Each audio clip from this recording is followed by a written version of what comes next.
Whilst the likes of Spider-Man and the Fantastic Four all got rebooted during the heyday of the MCU, the original Foxverse X-Men soldiered on right up until the Avengers' climactic endgame.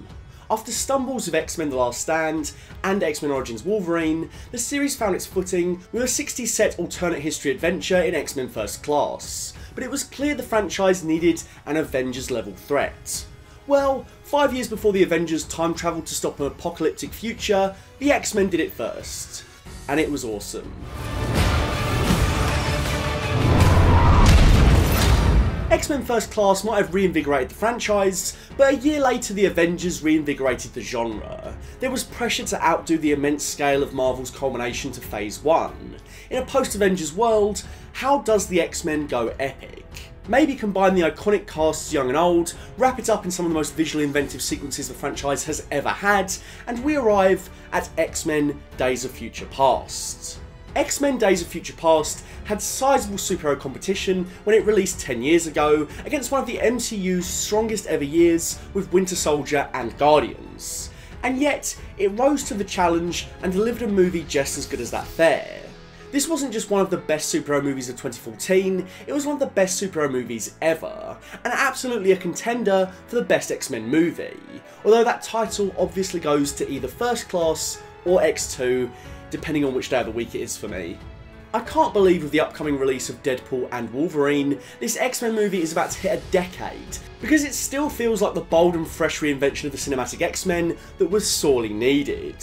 It also turned out to be the last great X-Men movie. Sure, Deadpool and Wolverine delivered with their solo efforts in the years that followed, but the core X-Men team of both the past and the present were never topped. What was a springboard to a brighter future for the X-Men on and off screen ended up being the last bright spot in the core series. From the best depiction of the Sentinels in an X-Men adaptation ever, yes I really said that, to an epic Terminator-infused mutant future that successfully translated the essence of the classic story, X-Men Days of Future Past still slaps, and I'm going to get into exactly why. Is the future truly set? The future.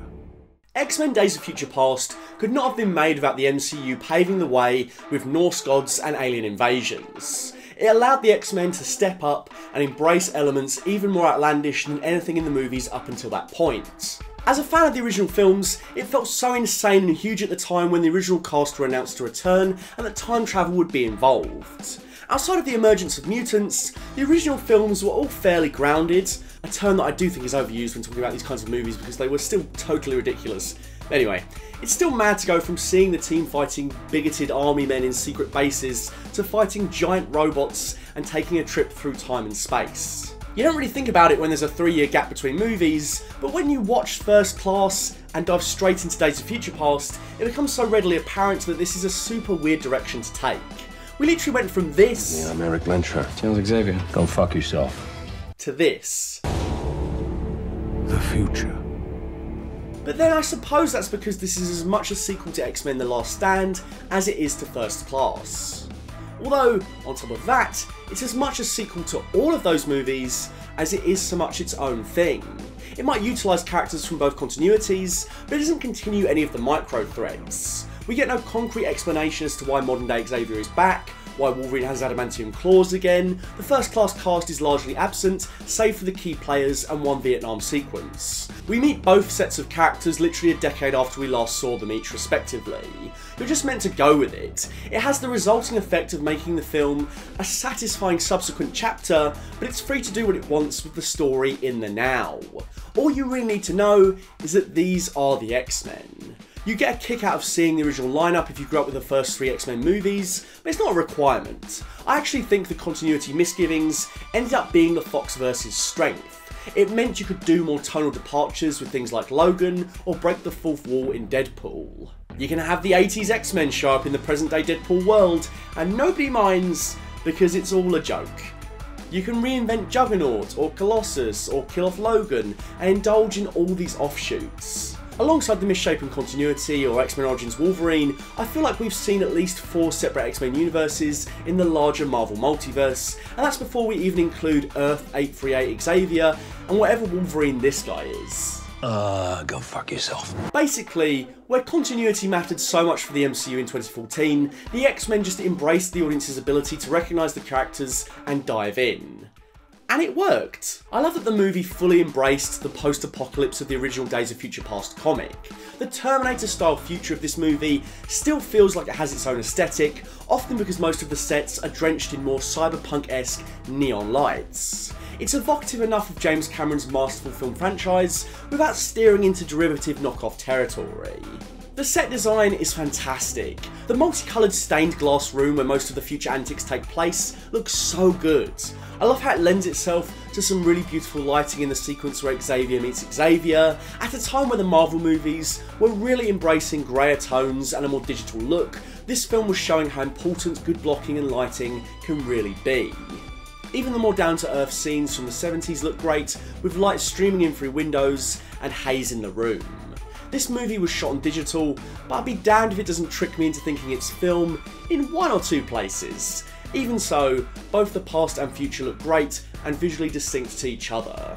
The costumes in this one, yes, they still couldn't resist putting the X-Men in all black outfits, but this is the best the Fox men have ever looked, bar those perfect 60s suits in First Class. These outfits work for the same reason the 60s suits do. Whilst they're bereft of the colour and flair that permeates throughout the classic comics, these outfits suit the post-apocalyptic tone of the future setting.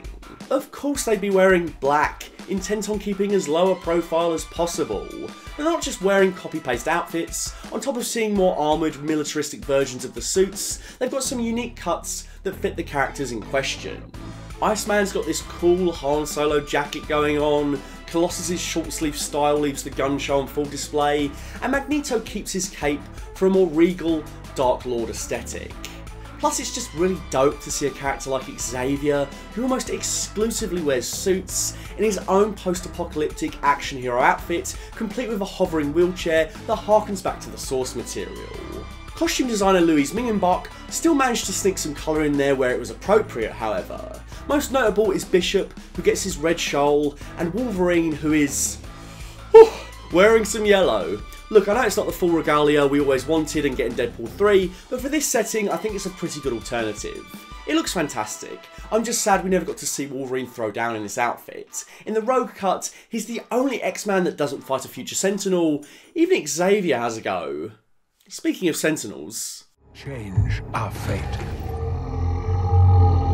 this future world would be nothing without a substantial threat. One that would have to feel nigh impossible to overcome in order to justify this future's dark turn of events for characters as potent as the X-Men.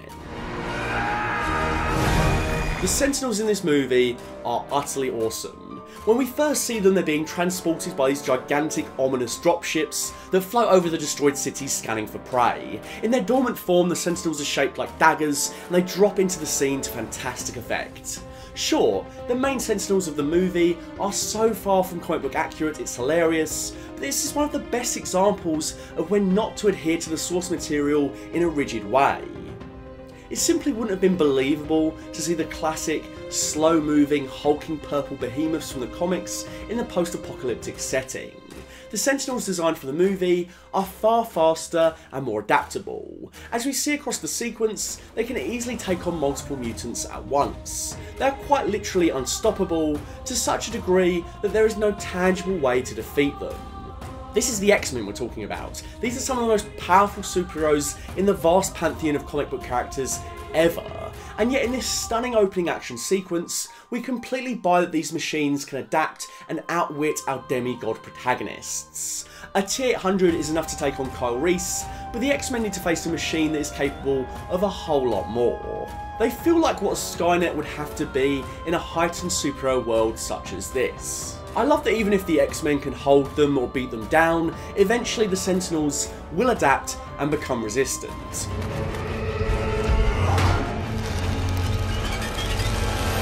This is exemplified beautifully when they combat the hot of Sunspot and the cold of Iceman in a sequence cutting between the two before they are unceremoniously killed.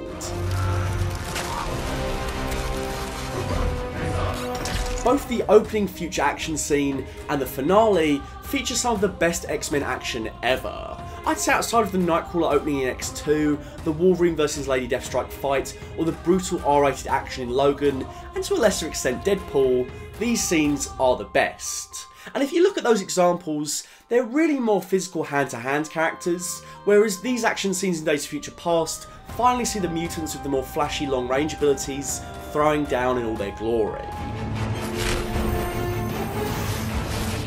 Fan Bingbing's Blink is the linchpin to both sequences, with her Portal 2 style antics providing some really great visuals, as you can see what's on the other side of her teleporting doorways within the frame of the action. This is especially cool when she summons Iceman or uses the momentum of 2 portals to send Colossus barreling towards a Sentinel. But its best usage is unfortunately when one of the Sentinels gets her.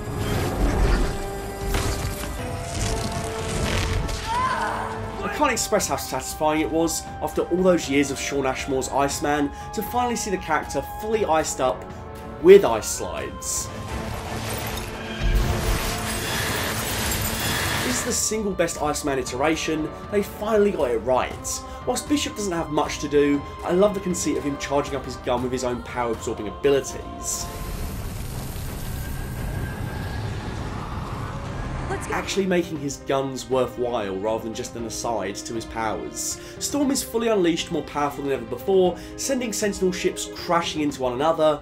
Her and Magneto team up, using the X-Jet as a nuclear warhead, combining his metal mastery with her lightning powers.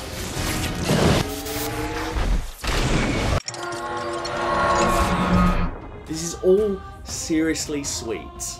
And best of all, in spite of seeing all of these awesome X-Men full tilt, we see them die, in some cases, multiple times.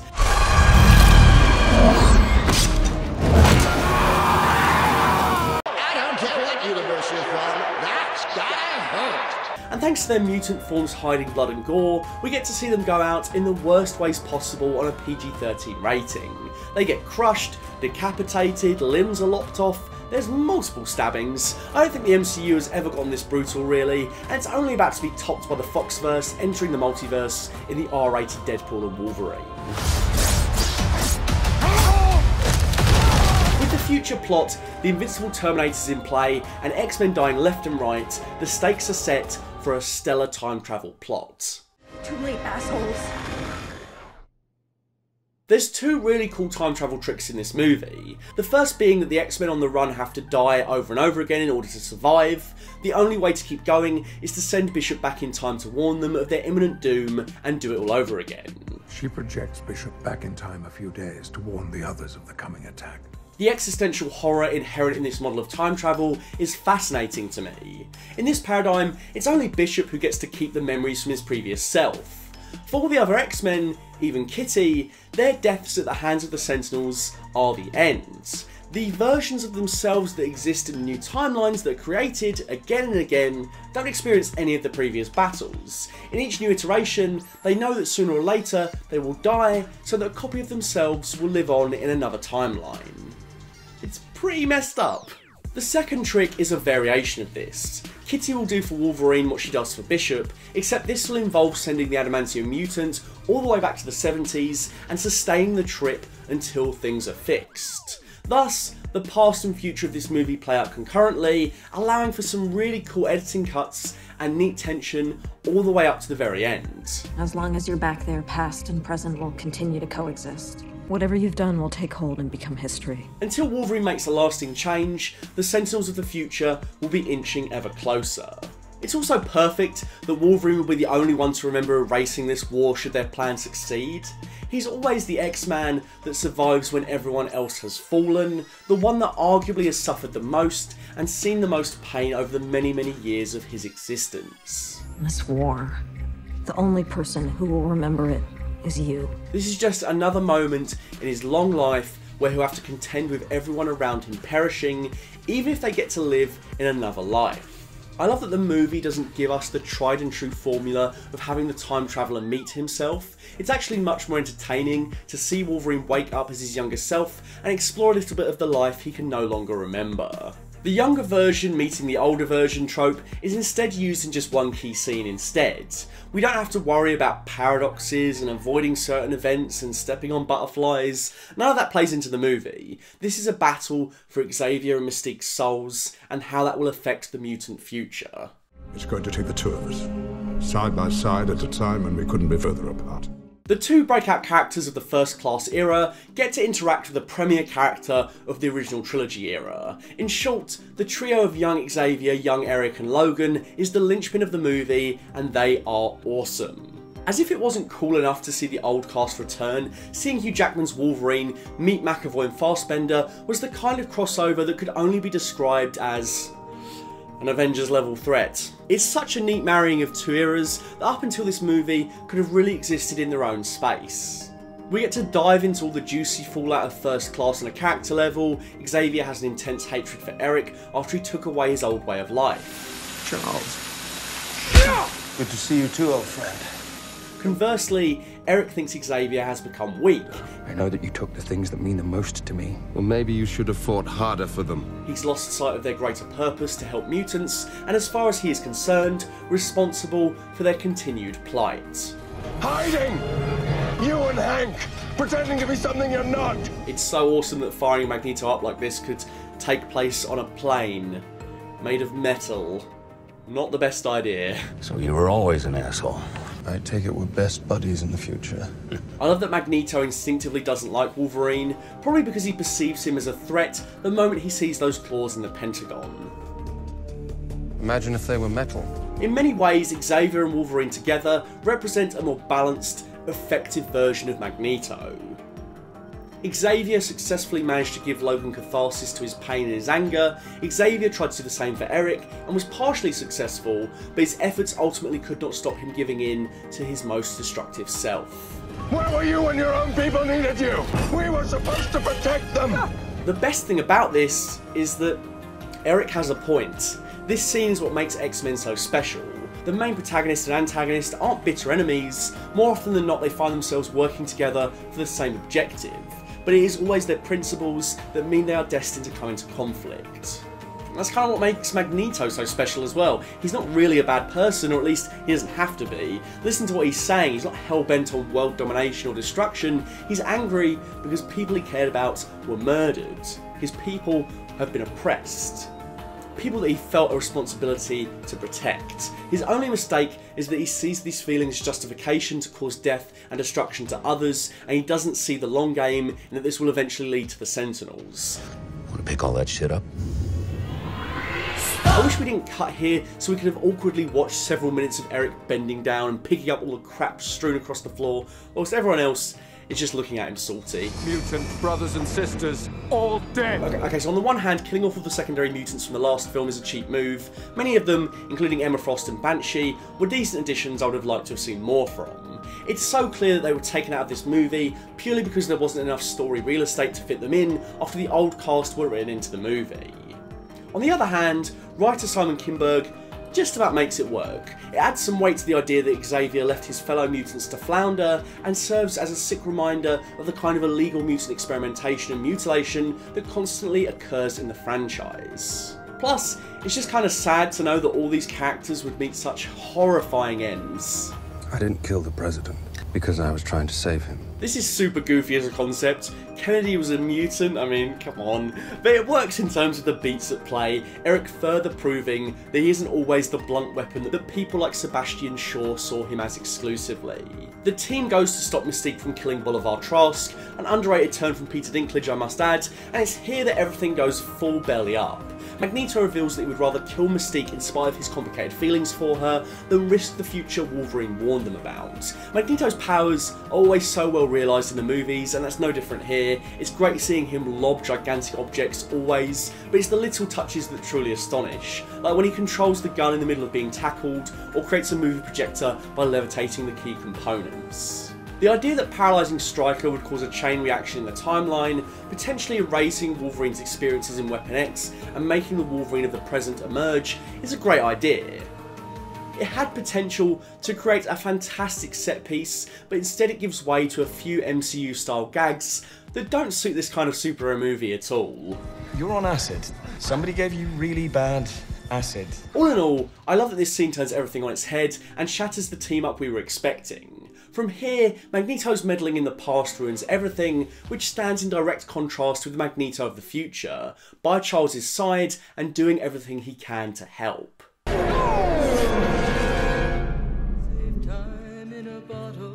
Quicksilver is one of the best supporting characters, if not the best supporting character in the entire franchise. He's endlessly entertaining, funny, He's a pain in the ass. and exactly the kind of youthful mainstay to give the 60s X-Men some more energy. His characterisation was conceived with his powers in mind, and that's so much fun. Whiplash.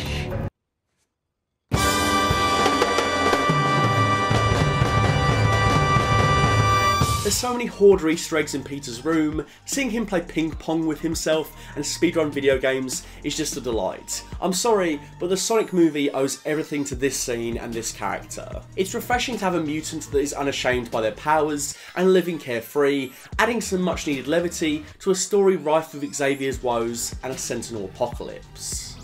Squirtle was disgusting. Nowadays there's loads of different speedsters that do the same exact tricks, so it could be easy to forget just how incredible the time in a bottle scene was back in 2014. It not only took a dump all over the cinematic flash we were gearing up to see, but also Marvel's very own version of Quicksilver that was set to debut in 2015's Age of Ultron. I have to wonder if Marvel pulled the plug on their Quicksilver after they saw this, knowing that they simply could not top it. You didn't see that coming. The intricacy of this scene is just insane. There's a million things we've added, all the rain has been put in, all the drops. And it's really just a testament to the visual effects that something as silly as this works. They were blowing massive amounts of air at my face to get it that rippled look. It ends up looking like this. Visual effects are fucking art. It's also the melding of practical techniques that makes this pop. Yeah. With Evan the actor on a treadmill, doing all the high-speed stuff on his face and in his hair. Evan Peters was really getting a load of air blown in front of his face. That part is real. And when that part is real, it sells you on everything else. Nothing has come close to the Speedster set piece, not even the other set pieces with the same character.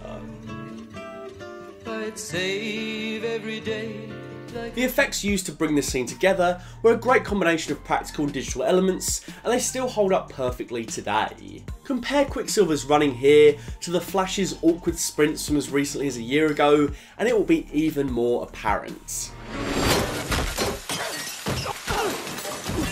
The final moment when time goes back to normal is such a satisfying payoff watching Peter set up all these hijinks. Xavier and Eric are left baffled. I know a guy. He could get into anywhere. Yeah, he'd be a young man now. This begs the question, what went down on the Wolverine adult Quicksilver buddy cop movie we'll never get to see. It's weird that this character was so wasted going forward. Like, you clearly found your next Wolverine, a fan favourite character with an interesting power set that would allow him to take on the team's biggest bad guys. He should have been more than just a single set piece every time, he should have been driving the plot. He's my father. What? Plus, he's Magneto's son. There's more than enough there to work with. It's not like you'd have to awkwardly insert him into the story in a meaningful way. He's directly connected to arguably the most important character in the series, next to Charles Xavier. It was even more infuriating when he entered the MCU, the first Foxverse character to do so, and he was absolutely wasted for boner jokes. You're Ralph Boner? I'm sorry, but I've been saying it for years. Having Scarlet Witch lead a movie that introduces the MCU X-Men would have been a slam dunk because of her familial connections. We could have had a multiverse adventure with her meeting this Quicksilver and either version of Magneto, learning more about her origins and her mutant side, and her reality warping powers could have perfectly explained a new mutant-featured MCU by the end of the movie. And any casting changes you'd want to make. It's mad to think that now we've got Quicksilver, Xavier, Beast, Wolverine, Deadpool, Sabretooth, Toad, Pyro, Lady Deathstrike, Azazel, and almost every Deadpool supporting character in the MCU. how much has changed since the days of Evan Peters in WandaVision and the desire for a clean slate reboot of the X-Men in the MCU. It's not that pain you're afraid of. You could rename First Class and Days as X-Men Origins Magneto and X-Men Origins Xavier respectively, because both movies allow these characters to grow into the legends we know them to be in the original X-Men saga. I was initially hesitant about seeing Xavier walking around in the promos for this movie. It would have surely derailed everything if they went back on Xavier's fate at the end of First Class. Xavier's disability has always been a core part of his character and one of his strengths. To undo it would be a huge disservice. In the actual movie, Xavier's use of his legs is a monkey's paw. The treatment for my spine affects my DNA. You sacrificed your powers so you could walk. Now I think we can all agree this is some bullshit. How on earth does that work? Why does this serum repair the damage to his spine but take away his powers? It leaves the realm of science fiction and becomes total magic. Which, to be fair, I'm okay with. If this had been in the MCU, Doctor Strange would have given him this potion at one of their Illuminati meetings that would have done the exact same thing for the plot. You can get away with a lot using Doctor Strange, which was why it was smart to deploy him in No Way Home to keep Peter's identity intact by the denouement of the movie. Instead, we have this wishy-washy magic cure, but if you can get on board with that, it provides Xavier with some of the best development he got in the entire series. In First Class, he's very much the antithesis of the kindly monk and mentor he is in the original trilogy. He's full of life, he's arrogant, he's horny, and unlike Raven and Eric, he's never truly suffered. Everything changes when Xavier becomes paralysed because he has to acclimatise to a new way of life. By the time we meet him in Days, he's opted to keep some semblance of his old life in exchange for the abilities he could use to help people. It's got a touch of Spider-Man 2 about it. Am I not supposed to have what I want? What I need? By the end, Xavier's decision to embrace his disability and get back into the iconic chair is a triumphant one. I like that Xavier using his powers again isn't just the be-all and end-all for his arc, it's just the first step really. But my power comes from here. It comes from... and it's broken. It's not just his powers he's lost, but faith in himself to guide people, to be that leader he once felt he could be. These are muscles I haven't stretched in a long time. It's not like he drops the serum and the prowess he once had with his powers returns in time for the third act. It's a tricky, messy process. It's here that the movie drops what is perhaps its best scene. The original No Way Home meeting of two iconic performances of the same comic book character. The dialogue here really sells this. You truly buy that even though their demeanours and outlooks can be more different, they are the same man. You still believe? Just because someone stumbles, loses their way, it doesn't mean they're lost forever. Xavier's speech to the younger Xavier is beautiful. And as frightening as it may be, that pain will make you stronger.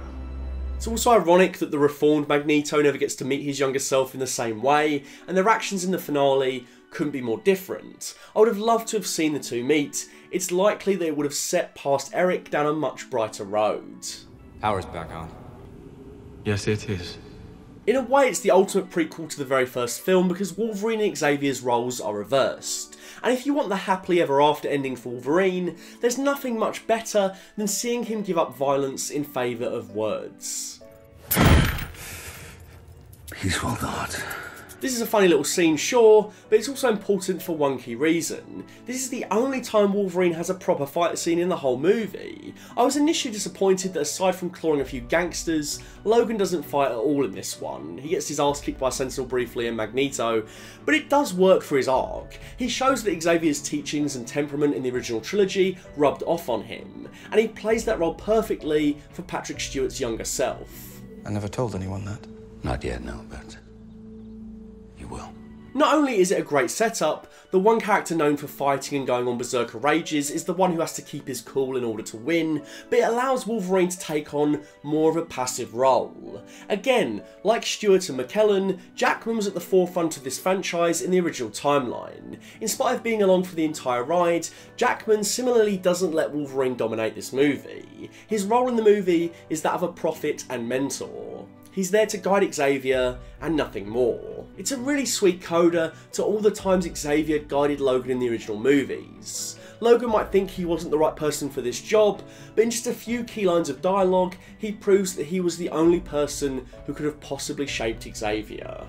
Whatever happens today, I need you to promise me something. You've looked into my mind and you've seen a lot of bad, but you've seen the good too.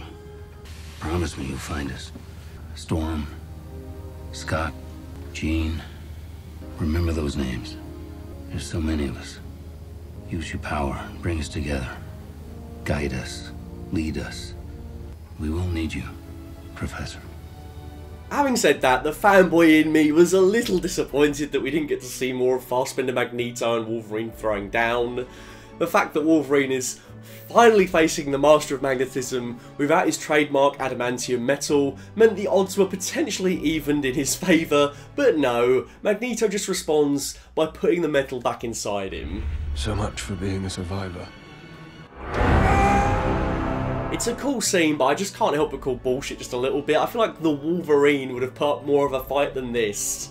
Although having said that, I guess if he did get up to him in time, it would have been game over for Magneto instantly. You showed me what I could be. I don't know how to do that for you. Truly, he does know how to do that for him, shown by the second scene in the plane. But by the end of the movie, his inspiring words to Xavier prove that he can be a healer too. I'll do my best. Your best is enough. I really love that exchange and the phrasing, your best is enough. All those years wasted fighting your villagers. This movie has some of Kinberg's best dialogue in the series. To have a precious few of them back. I don't think old Patrick Stewart and Ian McKellen get nearly enough love for their performances in this movie. They're also really gracious in letting their younger counterparts dominate the story. These performances aren't half as extensive as their previous stints in these roles, but what little they are given is fantastic. The warm interactions between the old Charles and Eric only further helps to punctuate the distance between the two in the 1970s, and adds a more tragic tinge to what we're watching. McKellen's Magneto doesn't get enough praise for his role in Days of Future Past. He proves that he's still got the magic, and even though he has less to do than Stewart's future Xavier, I'd argue his performance is more interesting. There's a shame to the way he plays it, reflecting all the bad decisions he made in First Class and Days without directly delving into it. And I set her on a dangerous path. Darker path. Also coupled with this line, many of the humans tried to help us, but it was a slaughter. It makes me think that Magneto witnessed humanity trying to help mutant kind when the chips were down. Maybe he saw things the way Xavier did, and he clearly stepped up to help both human and mutant. Seeing them shake hands and share that final moment together really gets to me. I feel like in every timeline, whether things go good or bad, Xavier and Eric are destined to fight together once more. Take her place. She took yours once. Rogue. Justice League might have two infamous cuts, but it is the Rogue cut of Days of Future Past I think of when dealing with extended versions of superhero movies. Released on Blu-ray a year later in 2015, the Rogue cut does what it says on the tin and brings Anna Paquin's Rogue back into the story. Because of this, we get a little bit more future stuff, with an awesome rescue mission involving Xavier, Mags and Iceman breaking into the X-Mansion to rescue the power-absorbing mutant. I'm sorry, Bobby. She must be dead. I haven't been able to make a connection with her for years. The fact that Xavier cites his inability to sense Rogue has far darker implications. Xavier has surely been using his powers to sense all of his ex-students and mutants. He's probably the only character who knows definitively who has been killed. It adds an even greater sadness to his speech addressing his younger self. Even in the face of Armageddon, even when Xavier has felt the loss of almost everybody he loves, he still believes. It's intercut with a sequence from the original cut, and editor John Ottman is on fire here.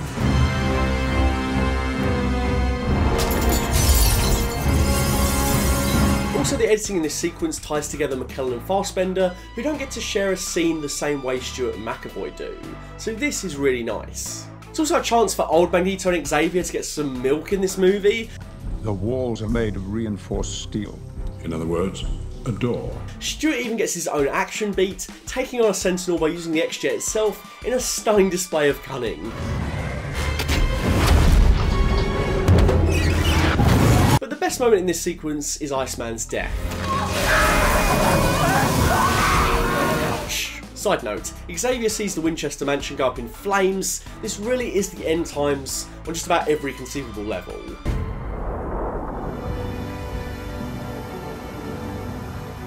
It also provides more drama in the future segments, which become a bit neglected towards the end of the original cut. Where's Bobby? Rogue doesn't have an awful lot to do, and you can tell Anna Paquin knew that, but as an extended cameo it works, and it serves a great dramatic purpose in the movie. It's nice to see Wolverine and Rogue, two characters that had a deep connection in the original movies, acknowledge each other. Rogue. That sequence was awesome and a welcome addition, allowing the movie to switch back and forth between the past and future storylines, and add more tension to Wolverine's journey as Rogue supplants Kitty. But this extended cut also makes some other notable changes. In the future, do I make it? No.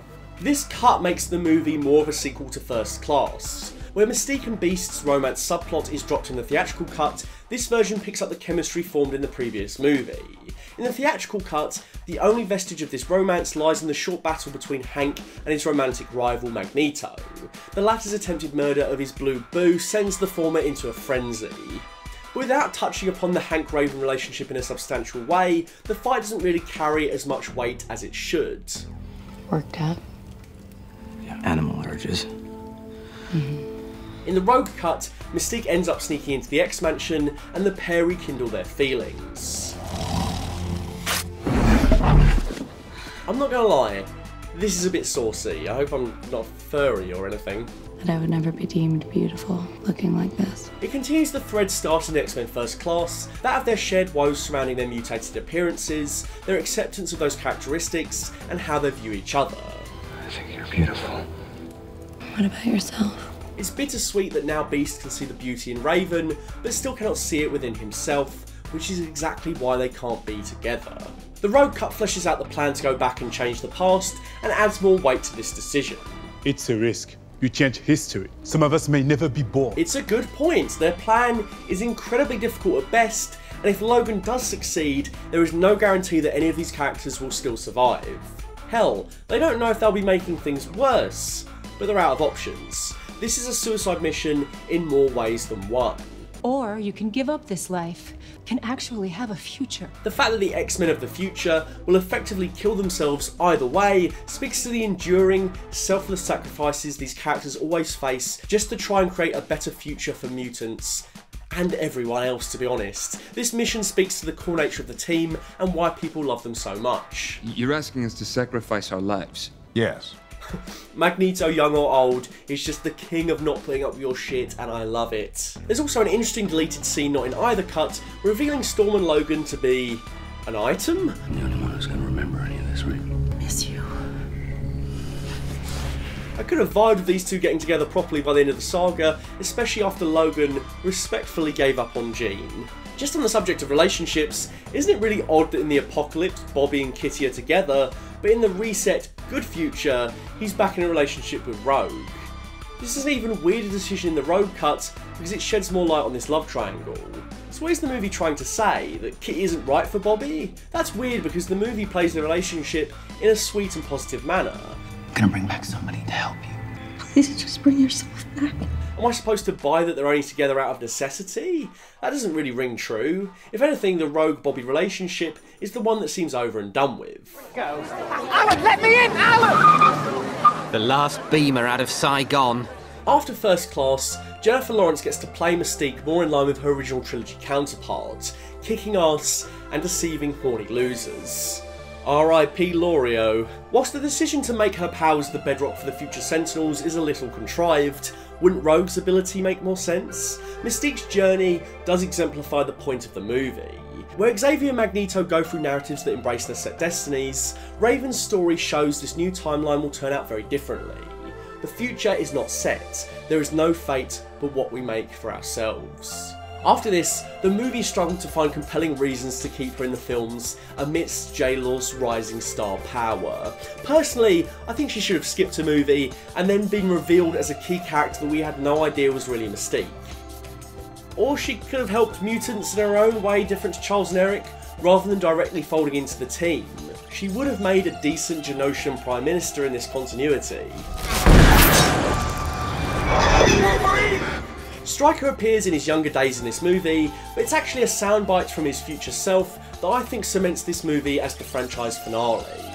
One day, someone will finish what I've started, Wolverine! Someone will finish what we started, Wolverine! One day! He was absolutely right. In many ways, the endgame of Stryker's dream could only lead the planet towards the doom of the Sentinels, as the seeds of mutant oppression in the 60s and 70s leads us into the X2 Stryker's attempts to eradicate them, and eventually, the destruction of everyone. In the beginning, the Sentinels were just targeting mutants, and they began to identify the genetics in non-mutants. Thematically, this movie feels like the culmination of all the strife in the previous movies, and proves once and for all just how deluded and wrong men like Trask and Stryker are. But your Sentinel program, it ain't gonna fly. Get it? Because they fly? They fly now! They fly now? They fly now! The two-tiered finale in both the past and future is fantastic. We've got a smaller, more intimate set piece surrounding the soul of Mystique, and a single act of murder, against literally the biggest and most epic action the X franchise has ever delivered. All the powers are used creatively in tandem to create some fantastic spectacles. Sentinels past and present descend upon the X-Men, and as the battle for the future turns awry, everything comes down to Raven.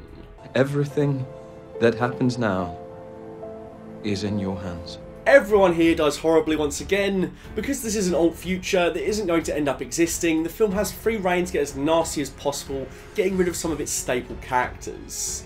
Storm gets stabbed and tossed aside, Bishop gets blown to smithereens, Colossus gets torn in two. Hell, look at this guy, he's getting his face freaking burnt off, and slowly. Which is different. Well, I'm here to tell you. Logan wakes up to a familiar tune and we get the good ending 8 years after The Last Stand. Kelsey Grammer, Famke Jensen, James Marsden, cameos that serve the story and aren't purely gratuitous. As a child fan of these movies, it was so good to see everything put right. Is everything alright? Yeah, I think it is. I just felt like this movie does everything there was left to do in terms of the main franchise. It goes as big as it could get, it gives the old cast a satisfying swan song, as well as rounding off the origins of the new cast. It goes as comic booky as possible. These movies started off relatively grounded, but here we get time travel, apocalypse, and more. It features callbacks to every single prior movie. It's got probably the most expansive range of X-Men characters, from Bishop to Quicksilver, right down to Toad. No more hiding. Really, the only thing about this ending I find odd is that Mystique bit. Like, what is she going to do? Stop Logan from going through the adamantium process? That was never going to happen. It's just an odd tease for something that was clearly never going to get called upon, even if they did go on to make sequels with the later cast. And it was never quite the same after that. A new tomorrow that starts today. Xavier vows to lead the X-Men to find Scott, Jean, Storm and the others. Wolverine is reunited with his family, including the ones who were killed off in bad threequels. Everything in both the past and the present is hunky-dory. It's about as happy an ending for not only the original cast, but the new one too. It honestly all could have ended here. It should have ended here, but instead, Fox decided they wanted to continue making stories with the First Class cast. And from the ashes of their world! Here's where the trouble started, with 2016's X-Men Apocalypse. Bryan Singer was back, and at that point, he wasn't synonymous with all his numerous grooming and assault allegations, nor was he responsible for a bad X-Men movie. I see the sentiment a lot that once a member of the Hollywood elite is outed for being awful, internet people like to pretend they never liked any of their art in the first place. I think that's disingenuous and implies that only good people can make good art, which is unfortunately not the case. It is much harder to face the truth that Singer could be a monster and responsible for 4 really good X-Men movies, and I think pretending otherwise after the fact is just facetious. You can stand by your beliefs and call out celebrities you disagree with without making good or bad art intrinsically tied to morality. Unfortunately, it just doesn't work that way. So yeah, Bryan Singer sucks, but unfortunately, he made some good movies. That being said, Apocalypse definitely isn't one of them. The trailers for Apocalypse actually looked alright. Oscar Isaac, in spite of some questionable makeup choices, looked ready to be a decent Apocalypse. The movie was going to introduce new, younger versions of Scott, Jean, Storm, and even Nightcrawler and Angel.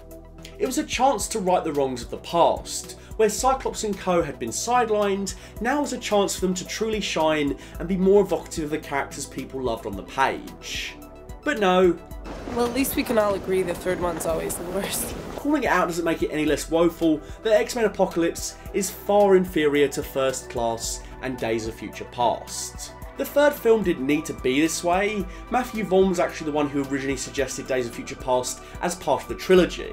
To his mind, the order would have been First Class, a true First Class sequel with the original cast, and then Days of Future Past as the big crossover Avengers level event movie reuniting the old and new casts. But Fox had other ideas. Fox read Days of Future Past and went, "Oh, this is too good, we're doing it now." And I said, well, what do you do next? Trust me, you've got nowhere to go. Then they did Apocalypse, and it's like, if you flip that round, it would have been even better. Hollywood doesn't understand pacing. Their executives are driving 100 miles per hour looking in the rearview mirror and not understanding why they crash. I think Vaughn is absolutely right. Part of the problem isn't just the relative quality of Apocalypse onwards when compared to the previous efforts, it's the fact that you just can't top Days of Future Past as a concept. Once you've reunited two massive casts from two different eras of the X-Men cinematic world, and you drop them into a sprawling time travel movie with a Terminator-esque future apocalypse, it's hard to follow that up with, well, Apocalypse. A movie about one cast, fighting one villain, set in one time. The scope is greatly diminished. And I'm not saying that bigger necessarily means better, but it's like if Marvel decided they were going to cut to the chase by making the Infinity Gauntlet story the sequel to the first Avengers movie. Imagine if the order of that series was Avengers, Infinity War, Age of Ultron. Age of Ultron is fine, but there's no way you could go back to that after the cataclysmic events that occur in the previous movie. It would feel redundant, which is exactly what these later X movies feel like. I even think Vaughn would be right to suggest that Apocalypse and Days should have been swapped, because honestly, it's not that bad. I enjoyed it in the cinema, I enjoyed it on a rewatch, and I still enjoyed it when I rewatched it in the lead up to making this video. There's some good ideas in here, predominantly those involving Eric. After two movies of seeing him vow to destroy humankind and assert mutants as the dominant ruling class, we find him with a human wife and a mutant daughter, living peacefully, coexisting, even being friends with humans. This is the opposite of where you'd expect Magneto to go, but that's why it works. It yet again adds a layer of understanding towards his plight, towards his darkest, cruelest tendencies. Because when we find him in Apocalypse, he has actually taken up Xavier's ideals. He's tried to live by them, and has actually been successful in doing so. He's let go of the hatred, and then, because he chooses to save a human being, because he does something selfless, he does the right thing, he loses everything. In spite of trying to do everything the way Xavier would have wanted, he doesn't even want to hurt these men, and when he finally proclaims, as over the top as that may be, "Is this what you want from me?" we understand. We understand why he would side with Apocalypse, why there would be no going back, and why he would want to return to being the weapon he once was. Whatever it is you think you saw in me, Charles, I buried it. With my family. All of this stuff would have played much better if it was the sequel to First Class. Going from that to facing Apocalypse in a second movie would feel like a step up rather than a step down.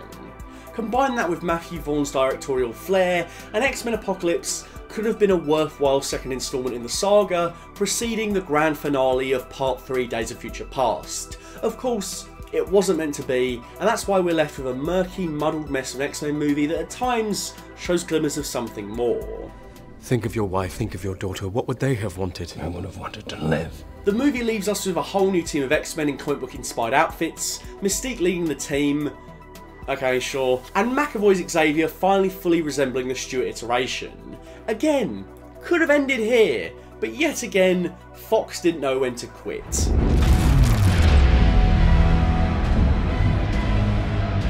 Yeah, this one really sucks the big one. I can't even say watching it for the first time was easy, because I was bored out of my mind. Charles, and there's always a speech.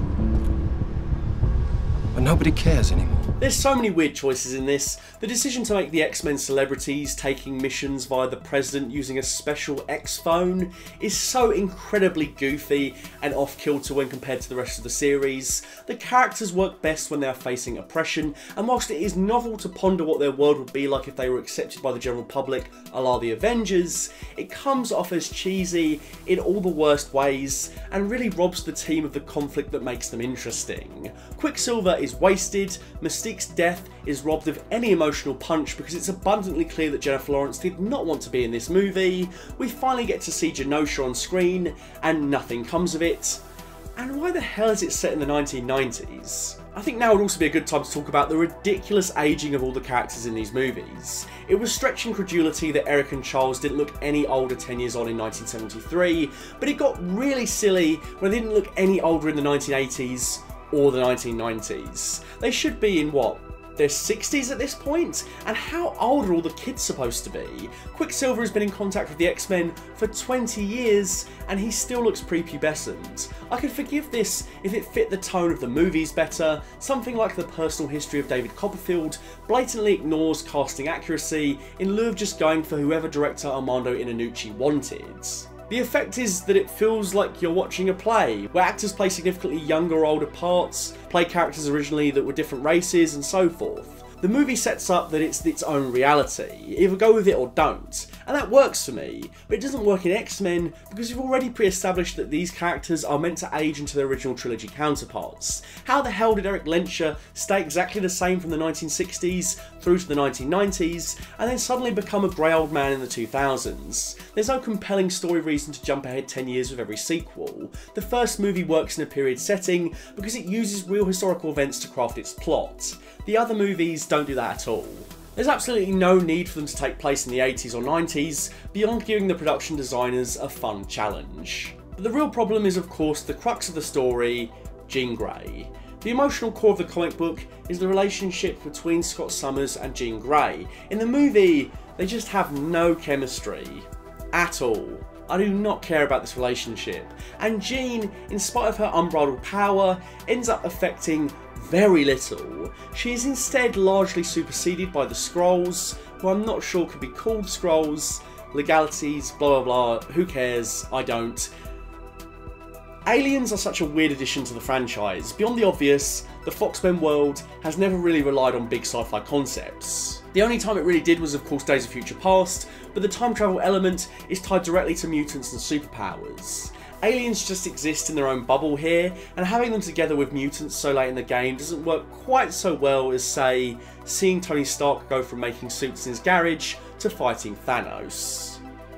But then really, it felt doomed from the off. Simon Kinberg had already tackled the Dark Phoenix saga and it didn't work. I can understand his desire to try and get it right, it's commendable, but after having success with tackling material that had yet to be adapted, he broke new ground and produced some of his best work. And to tell it right, I gotta take you back to long before I squeeze this ass into red spandex. Yeah, they're good, but they are their own beast entirely. They will continue past the Fox-Men universe without blinking, and they deserve their own separate video, to be honest.